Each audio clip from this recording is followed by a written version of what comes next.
تعرض بدري لاعب منتخب اسبانيا لإصابة قوية خلال مباراة بلده أمام ألمانيا في إطار مواجهات بطولة كأس أوروبا 2024. وكانت مواجهة منتخب ألمانيا ضد منتخب اسبانيا على ملعب شوتجارت أرينا ضمن منافسات الدور ربع النهائي ليورو 2024. وتعرض بدري للإصابة بعد تدخل قوي من توني كروس في وسط الملعب سببت في علاج بدري في الخارج، وبعدما عاد لاستئناف المباراة سقط أرضا ولم يتمكن من ذلك، ليضطر المدرب لويس دي لافونتي لإقحام داني أولمو بدل منه في الدقيقة الثامنة.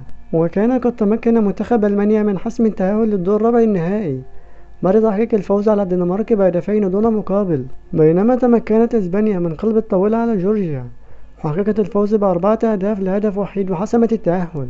وفي النهاية انتهت مباراة ألمانيا ضد أسبانيا بفوز المنتخب الأسباني بهدفين مقابل هدف وحيد. وبكده نكون وصلنا لنهاية الفيديو. ما تنساش تشترك في القناة وتفعل زر الجرس وتعمل لايك للفيديو ليصلك كل جديد. والسلام عليكم ورحمة الله وبركاته.